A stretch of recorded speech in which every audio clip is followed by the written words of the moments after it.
স্বাগতম আমাদের জীবনী আলাপ ইউটিউব চ্যানেলে, যেখানে আমরা প্রতিদিন আপনাদের জন্য নিয়ে আসি বিভিন্ন ব্যক্তিদের জীবনী নিয়ে আলোচনা। আজকের পর্বে আমরা আলোচনা করব এক বিতর্কিত ব্যক্তিত্ব, বঙ্গবন্ধু শেখ মুজিবুর রহমানের খুনি শরীফুল হক ডালিম ওরফে মেজর ডালিমের জীবনী নিয়ে।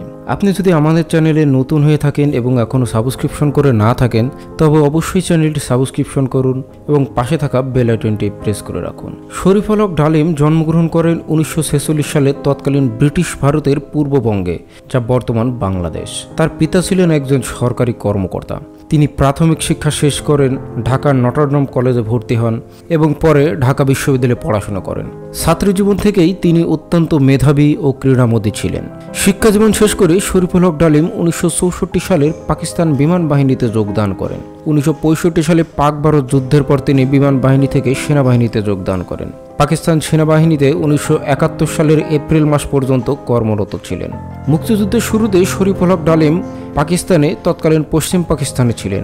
20 এপ্রিল 1971-এ তিনি পাকিস্তান থেকে পালিয়ে ভারতে চলে আসেন এবং মুক্তিযুদ্ধে সক্রিয়ভাবে অংশগ্রহণ করেন। মুক্তিযুদ্ধে অসাধারণ সাহস ও কৃতিত্বের জন্য তাকে বীর উত্তম খেতাবে ভূষিত করা হয়। পরবর্তীতে শেখ মুজিবুর রহমানের শাসনামলে 1974 সালে প্রেসিডেন্সি অর্ডার নম্বর 9-এর প্রয়োগে তিনি চাকরিচ্যুত হন। 1975 সালে 15 আগস্ট বাংলাদেশের স্থপতি বঙ্গবন্ধু শেখ মুজিবুর রহমান ও তার পরিবারের বেশিরভাগ সদস্যকে হত্যা করা হয়। এই হত্যাকাণ্ডে শরীফুল হক ডালিম অন্যতম প্রধান অভিযুক্ত ছিলেন।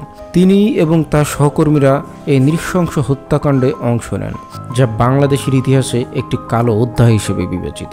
15 আগস্ট 1975 সালের ঐতিহাসিক বৈপ্লবিক অভ্যুত্থানের পর তাকে সেনাবাহিনীতে পুনর্নিয়োগ করা হয় এবং লেফটেন্যান্ট কর্নেল পদে পদোন্নতি দেওয়া হয়।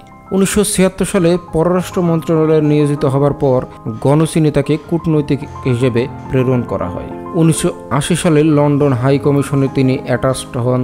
1982 সালে হাই কমিশনার হিসেবে হংকংয়ে দায়িত্ব গ্রহণ করেন। 1988 সালে রাষ্ট্রদূত হিসেবে কেনিয়ায় পোস্টেড হন। একই সাথে থেকে তানজানিয়ার দায়িত্বও দেওয়া হয়। এরপর তিনি বিশ্বের বিভিন্ন দেশে আশ্রয় নেন এবং দীর্ঘ সময় ধরে পলাতক। বিভিন্ন সময় তিনি লিবিয়া, জিম্বাবুয়ে ও পাকিস্তানে অবস্থান করেন। তার বিরুদ্ধে বিভিন্ন আন্তর্জাতিক ও জাতীয় পর্যায়ে মামলা হয় এবং তাকে বাংলাদেশে ফিরিয়ে আনার আপ্রাণ চেষ্টা চালানো হয়। 2009 সালে আওয়ামী লীগ সরকার ক্ষমতায় আসার পর বঙ্গবন্ধু হত্যাকাণ্ডের বিচার প্রক্রিয়া শুরু হয়। শরীফুল হক ডালিম এবং তার সহযোগীদের বিরুদ্ধে মামলা দায়ের করা হয় এবং তাদের অনুপস্থিতিতে বিচার কার্যক্রম চালানো হয়। 2010 সালে আদালত তাকে মৃত্যুদণ্ডের রায় ঘোষণা করে।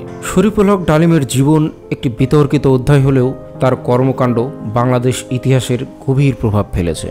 বঙ্গবন্ধু শেখ মুজিবুর রহমানকে হত্যাকাণ্ড এবং তার পরবর্তী ঘটনাপ্রবাহ আমাদের জাতির জন্য একটি শিক্ষণীয় অধ্যায়। ধন্যবাদ আমাদের সাথে থাকার জন্য।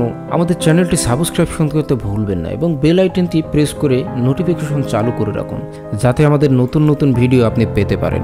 দেখা হবে পরবর্তীতে কোনো নতুন ব্যক্তির জীবনী নিয়ে। ততক্ষণ পর্যন্ত ভালো থাকুন, সুস্থ থাকুন। ধন্যবাদ।